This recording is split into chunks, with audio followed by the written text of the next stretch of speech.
Rolling into a new week here at Gulfstream Park West, tail end of the month of October. In fact, we are about to hit the month anniversary, the 4-week mark of the season here in Miami Gardens. Beautiful scene outside. We hit the turf course as well a bit later on, race number 7 at around 3 p.m. And Ron Nicoletti, Jason Blewett, welcome all of you to this live Wednesday edition of Gulfstream Park West today. As again, Ronnie, we take care of some business on the card. 9 races here this Wednesday, and it'll take a while, but we are on the turf for races 7 and 9. We're getting things is finally starting to dry out. We've had more rain in the month of October, and I've been in Florida a long time than I can imagine. But you're right, we're back on the turf. The turf courses list is good. For 1, 3, and 5 are off the turf, but later on in the afternoon, part of the Rainbow Six will be on the turf. And as we start the new 5-day week, that'll coincide with the pre-entries for the Breeders' Cup, the 2020 Breeders' Cup at Keeneland. And I believe the pre-entry announcement gets underway in about 20 minutes' time. So wrap up the show, get ready for the first, and keep our eye as to what's doing with the 2-day Breeders' Cup event. And do want to congratulate Santa Anita Park. Seemed like they had just a really safe and terrific fall season. And I only bring that up because their autumn meet actually capped on Sunday afternoon. And as a result, we won't have Santa Anita Park in the mix for this week's Stronach 5. We do, however, have a lot of East Coast racing, and that includes, Ronnie, 3 from Laurel Park, and of course we've got 1 here from GPW. Yeah, we're going to have to lean heavily on Stan up there at Laurel for our All-Star ticket.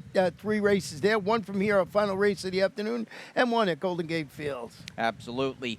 A lot of dough up for grabs meanwhile, and don't forget the 12% takeout with the Stronach 5, but $1.25 is the Rainbow Six guarantee here on this Wednesday afternoon amid fast and good conditions regarding the main and the turf. And we'll check out Ronnie's ticket a bit later in the show. I'll try to get lucky off the bat here with the early pick 5. It looks like, I don't know about 1 to 5 short, but I thought the 4 New York Beth gets it done, who I didn't single, mind you, but I felt as though that mare probably landed in the right field and would be a pretty big favorite in this race. And there's a little interest on my end in the 2 My Little Rose, who's going to be a much higher price than Steve Dwoskin's horse. And I look at My Little Rose as maybe a work in progress and also a filly that might play out. In fact, I think she'll play out as the inside speed. Maybe that's a good combination to have in a fairly modest-looking off-the-turf 10-5 maiden claimer. Second race is pretty solid. I like that there's representation from a number of recent races on this circuit for 2-year-olds, and we'll expound upon that in just a few seconds. I'm bookending race number 3. I like Kent Sweezy's horse On the Rail. I also included Noble Maria for Antonio Sano. The 4th race is mostly about the 4 Dema Wonder, who, to be honest, I didn't love her last race, but fact of the matter is she's got a 44% barn in her corner that's won about a dozen races here this meet, and she's the horse to beat, 1 of 2 I have there, and I wrapped it up with the 2 favorites in that off-the-turf 5th race. In fact, races 1, 3, and 5 in the sequence have been moved to the main track, and, you know, getting back to my first horse I talked about, it's the 4 New York Beth Gets It Done. Again, probably not 1 to 5 in 50 minutes time, give or take, with the race beginning at about 12:05. But second off the bench, ran well last time. She's run fine on the dirt in context of this field, and I like her. You're against her. You don't like her at all. Well, I got her in second, third in there. But I went with Kayla's Tune, who drops to the bottom on the dirt after a trio of those clunkers on the turf. But you just go back and look at this horse's performances on the main track again. Considerably tougher. Paco Lopez in the saddle, and I just think this horse might run well this afternoon. Twinkies and Turnips, I thought might be the inside speed along with the 2. So I threw that 1 on the ticket. New York Gets It Done. Should be primed and ready to offer more. Return from 11 months left. But what don't you like about her, really? Because she's going to be less than even money in this race. And, you got her 3rd, but you don't really like her all that much. What scares you about her? I just don't trust her on the main track, and I just went back. I originally had her on top, and then I started looking around. I was leaning towards speed, so that turned me towards Twinkies and Turnips. And then I looked at Kayla's Tune, just went down and looked at those performances on the main track against considerably tougher. I like the fact that Paco Lopez is in the saddle, and it's just I just don't like the horse that much. I actually picked 7-4-1. I think I sent up the wrong numbers up there, but I'll stick with 7-1. We'll try to beat her in the exacta. Look, I mean, the bottom line is she is winless in 15 starts, and you're talking about a soon-to-be 6-year-old mare, so it all isn't great on paper with her. I hear you. No, I thought she'd be tough here, but there are some points to make that you can probably find better heavy faves than her in that department, just in a very general sense.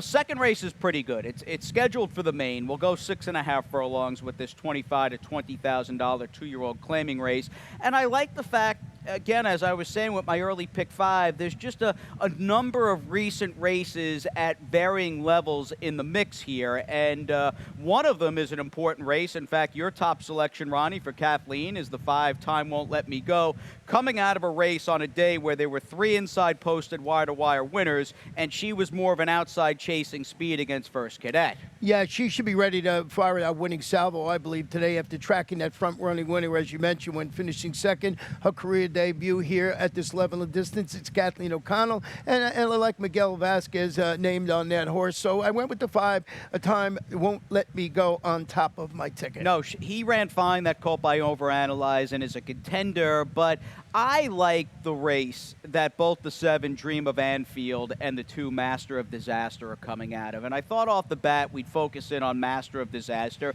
who hasn't run all that great in 2 starts to date. But, I mean, this horse leapt so high and reared so... I mean, he could have dunked over Shaq in this race. White Cap, he's the 12, I mean, just last, and basically any chance he had from an outside post number 12 went up in flames. Here's a better look as he, I mean, just stood up, I mean, Lone Ranger style on his rear legs, and he's out of the race for Angel Rodriguez. Does he run a bit better in this spot? Then you've got the 5 Dream of Anfield, who didn't run a great race either, but this was his first start.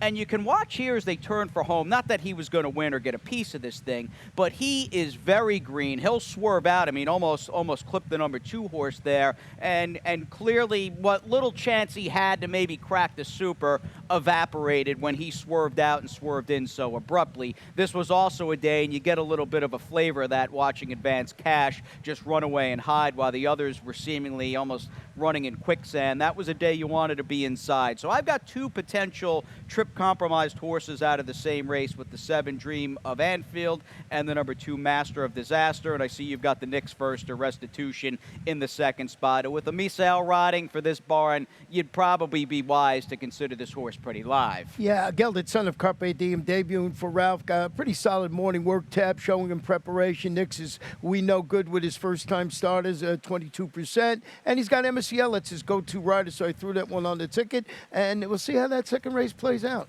Yeah, it's an interesting race. Now, we're off the turf for the 3rd, mile and a 16th on the main. And in looking, again, collectively at this cast of fillies and mares, I think the 8.5 furlongs on the dirt, aside from just having or needing or trying to suss out the obvious main track form, I think this is going to be a pretty big hurdle for this field. But I do like the fact that our horse, who's going to be favored here, without a doubt, the one Omnia, at least her last dirt start back in April for a different barn, mind you, over at Gulfstream, from the figure, from her finish, from the level she was in against, it was a fair enough effort. You've got Ken Sweezy now second off the layoff and that trainer change. Yeah, he's been doing really well here. He's 11 races with, I think, 5 wins, so he's winning at a 45% clip. He's got Angel Arroyo named to right. You're right. Drop it to the 12.5 level on the dirt. He shipped him from Indiana Grant, and he finished 4th. It was against much better, those 30 conditions. That was going a mile on the turf. Thought he was the right one. The 3 horse has her claiming tag today, sliced in half after following her $25,000 debut victory in the grass with a stalk and fade outing against those 2 lifetime runners going a mile. Armando de la Cerda, Sammy Camacho. I like this horse maybe trying the dirt at this level. Well, let me ask you this, because I view her through the prism at maybe, just maybe, being the most talented horse in the race, yet I just wasn't sure. Cost $1,000. bred to like the dirt, yet showed up on the turf. Does she handle the main this afternoon? Well, that's where the guesswork comes involved. But you're right. I thought off that performance that I mentioned when she ran really good in her debut on the grass, albeit. But I just thought maybe she's the better horse in the race. And Sammy Camacho, Armando de la Cerda, excellent conditions. The 13 you have in second returns to the main track. That's solid fourth, going a mile on a good course. It's Sano. It's Edgar Prado handling it. I thought that one would be okay with this one going to the main track. And that is Noble Maria for Antonio Sano, who yesterday, I think, or the day before, announced online that Guinevere will be starting stud up in Ocala, I think Pleasant Acres Farm. So we won't be all that far from Guinevere as he begins his breeding career, or at least the next phase of his life next winter, which is good news. Yeah, so that's a great way to retire. Go up there and just breed for the rest of his campaign. He was a good, hard-knocking horse, boy. Yeah. He didn't win that many. It didn't seem like he won that many races. Because he didn't. But he won like millions of dollars. So he was just one of picking those up, I guess, hitting the board in the World Cup, Pegasus, Breeders' Cup Classic, the Travers, that added up over time, without a doubt. I think he accumulated over $5 million. Maybe not $5 million, but we're playing for a lot today. $1.25 guaranteed, and we'll have the Rainbow Six after this. And they're off. Second in the two-path. Ground on first inside. Racing.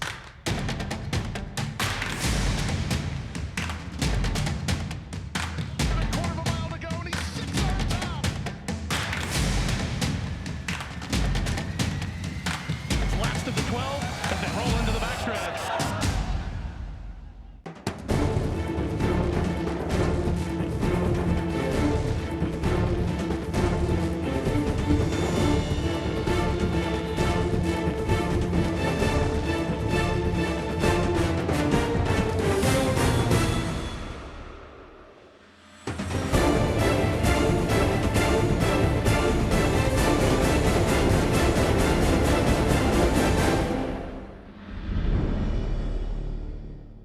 Some Breeders' Cup implications over the last few days on this circuit as we gaze at a live shot at about 11:20 in the morning on this Wednesday, October the 28th, just a few days out from Halloween. Some work being done here on the main track following 2 consecutive afternoons with no live racing, and we're on the turf course for races 7 and 9. That is a long time in the making, Ronnie. It was a wet week here, 5 consecutive racing days. I don't think we were able to run maybe more than 1 or 2 turf races, if that, and looking forward to getting back on the green stuff, and some good-sized fields forthcoming in both the 7th and the 9th, which obviously make up a third of today's jackpot Rainbow Six, my friend, and turf's where it's at for a couple of stakes here on Breeders' Cup Day, Saturday, November 7th. Yeah, that's for sure. I'm glad we're back on there. You see him premium stakes day. We've got a couple of really nice stakes, and that's a great day to just watch the Breeders' Cup, but more importantly, maybe you hit the Rainbow Six right here on Saturday. Right. No doubt, man. The Showing Up Stakes is one of those key turf races for 3-year-olds on the turf,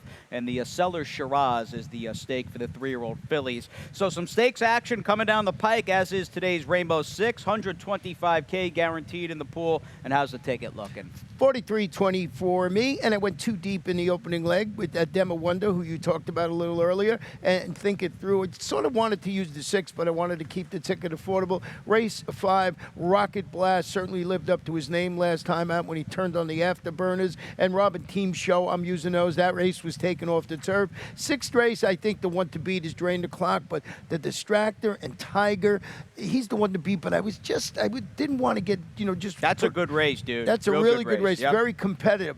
My long shot today comes in race number 7. It's the 4 Yolanda's Pride. It was an impressive breaker in her maiden on this course last year. Comes back 4 Steep Clasera is going to be tested for class. I also used the 1-horse Senseless Drama in 6 What a Beaut. In race number 8, 3 Deep, Starship Aramis, Desert General, and Dizzy Gillespie, the old hard-knocking campaigner. And then in the 9th race, just too deep in there with Bright Venezuelan, I think might be the right one, and I'm praying for that.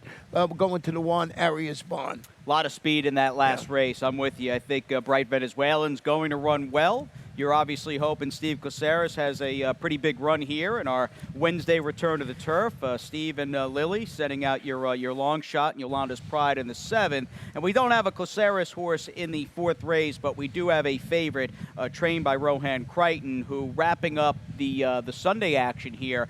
This is a barn entering, I think this is the 4th full week of racing we've had, not including the opening Saturday and Sunday card during Preakness weekend.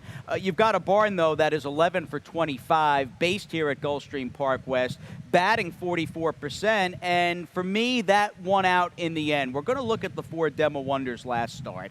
And as I was saying with my early pick 5, I don't think she ran a great race.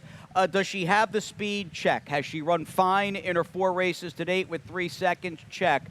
And maybe in the end, drifting so far off the inside that was live during this period of the meet, maybe that was what did her in, because I didn't think she had much of an excuse being wore down by Shady Summer, who was a first-time starter, who was really in the tough spot, having to just vie and chase outside, and she eventually got the money and kicked clear. This is it for me, Ronnie, with Demo Wonder. I'm not trying to be too hard on her, but if I'm, again, being candid, it's the fact that this barn is close to 50% with around 25 starters. That's why I'm giving her another chance here as the top spot. Yeah, it's exactly what I did here. Normally, I would not have this horse on the top of my ticket, but the barn is going so good. Got that little bit of case of second-itis. Edgar Prado's going to try and remedy that situation this afternoon. But when I put my ticket together, the Rainbow Six, I wanted to get some coverage in there. And the 5, Think It Through, is a daughter of Overanalyzed and a half-sister to Grade 1 Stakes place Axelrod, debuting for Safi with a consistent morning work tab showing across town at Gulfstream Park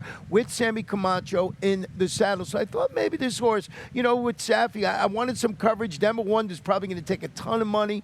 And as I mentioned when I was showing my ticket, the horse that I left off was R. Avery Lynn, is a daughter of Gone Astray, debuting for Gerald Bennett. So I looked up, now this one has been training up at Delaware Park, so we're doing a little guesswork, but I wanted to show you a stat with his 2-year-olds, first-time starters on the dirt. He's 21%, that's 10 for 47, 47% in the money, 247 is the return of investment. And I remember a couple of years ago when Gerald Bennett, when we were doing the Gulfstream Park West meeting, he was winning everything. He was, you know. Oh, was he? Oh, yeah, I don't remember that. It was 3 or 4 years ago. Now, Wow. That hasn't been the case the last couple of years. He was shipping down from Tampa. Now it looks like he went to Delaware this summer. So we'll see. Just wanted to point that out to see how this horse runs today. Yeah, I noticed the barn over the last 5 years is 14%. I had pulled the stat in my analysis because Gerald's got a horse running tomorrow afternoon, and I would imagine as Delaware wraps up, I'm not even sure if they finish their lengthy meet, but we'll be seeing more of these Gerald Bennett trained horses. Yeah, I'm curious to see what R. Avery Lynn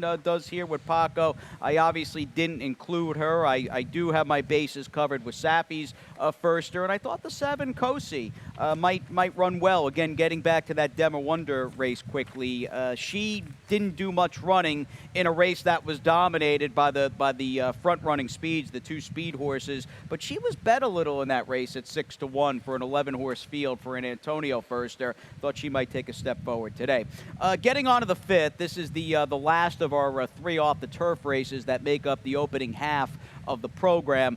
It's probably a 2-horse race, or at least is going to be bet like a 2-horse race between the 4 Rocket Blast and the 6 Robin Team Show. I obviously, although I use both in my early pick 5, I do prefer Ralph's horse and opted to just go alone. Coverage the remainder of the way. That 6th race is just a very solid-looking 2-year-old allowance optional claimer. We're on the turf for races 7 and 9, and I use basically the same horses Ronnie likes in the 8th race, leaning on both Desert General and Dizzy Gillespie, who's down in class for trainer Peter Walder. But would you agree, Ronnie, as we go 7 on the dirt here for Wednesday's 5th race, that this does, I mean, after scratches, we're going with the cast of 7. Is this basically a chalk exacta box locked up with the 4 Rocket Blast and the number 6 horse Robin Team Show? Well, you would think so. Rocket Blast was going to be an interesting selection for me trying the turf for the first time. But as I mentioned before, certainly lived up to his name. He really was impressive. He defeated those 25 maidens by about 17 lengths or more. That was on that good main track across town. And you just look at Robin Team Show, cutting back to 7 furlongs today. He set the pace. He finished second. He was elevated to first against the 16 maidens, going 8.5 furlongs. Those two look like the logical two with the move to the main track. Now, drain the clock for Safi. Let's turn the page. We'll spend some time on the 6th, and this does go as a very worthy Wednesday feature here.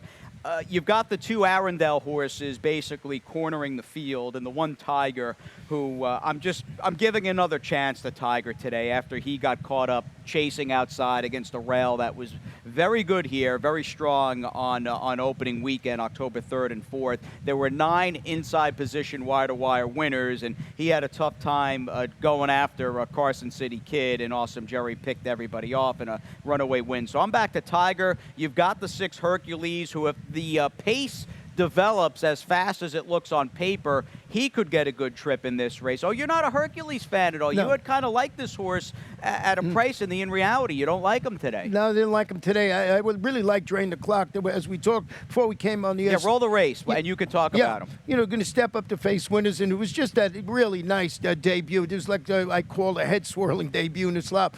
But he drew off in this race, as you're going to see, and as Jason mentioned, it was a really good speed-favoring track that day. But he defeated a trio of next-out winners in this race. So not only does he win impressively, he wins and beats a trio of next-out winners, including one stakes winner in there, Omaha On the turf, mind you, but still, horse came back and did win a stake. Yeah, Yep. you know, Safi and Sammy Camacho named to ride today. Just off this performance, I thought this horse was the one to beat. But you saw my ticket. You saw Jason's ticket. It's not where you go, oh, drain the clock, I don't have to worry everything. I'll show you a stat real quick on Safi with his 2-year-olds, maiden winner last out on the dirt. He's 6 for 12, 50%, 58% in the money, 248 is return investment over the past 2 years. So lots in his corner, but the distractor I like in there for Kathleen, you had a little further down in your ticket, and Tiger hoping to make amends. He failing to repeat his impressive maiden victory. Nice race today. Yeah, it's a very good race, and you had touched upon the distractor. Probably beat a fairly modest field in hindsight, but I'll tell you, did it on a day. Look to my eye, that October the 11th card really had more of a varied, I guess, winner's pattern as far as like varied running styles that were successful on the dirt. So I don't think, in my humble estimation, he took advantage of a gold rail or anything like that. Does he come back here and step up and handle likely a tougher pace picture? It's a very good race there in the 6th. Now we're on the turf here, listed a post time and race time of about 3:06, 3:10 this afternoon, and course condition on this rain-softened turf at Gulfstream West. I think that needs to be stated up front, that these fillies are likely going to encounter, again, a turf course that's got some give to it.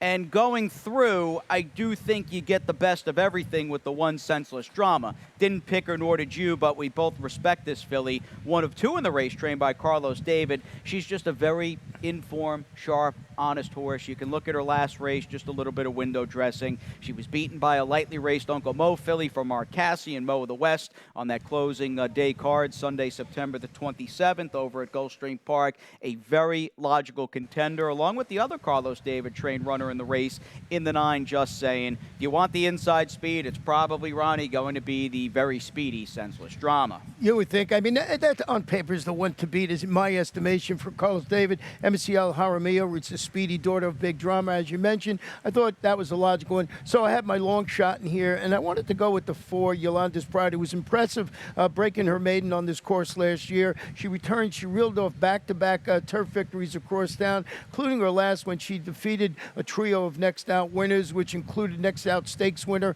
Maria's Melody. Show your stat on Steve Kucera. Winner last time out, Auctional Claimers, sprints on the turf. He's 5 for 17, 29%. It's not a turf sprint, though.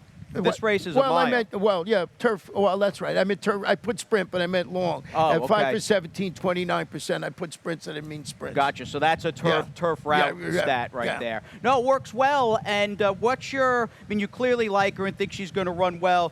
Is this, let me ask you, you think this is a better field of horses that she's running against? Absolutely. I mean, that's why I'm hoping to get 8 or 10 to 1, because she's doing something, that a little different than she normally does against the level of competition. But this is a good barn. They do a good job. We'll see how it is. Yeah, I'm going to take a shot with Antonio's horse, who's just a gem of consistency, and I thought would get a good trip in this race and handles rain softened ground. I'll take a shot with the 3 Passion Plus, who maybe has comparable answers to Ronnie's horse as far as her stepping up. Will she be able to run against, I think, a deeper field this afternoon for Antonio? We'll see. I'm a fan of Passion Plus. We'll wrap up the action on the dirt here in the 8th. We'll go 2 turns, 6250 claimers. You and I are absolutely in the same ballpark, boxing up essentially the 5, 7, and 9.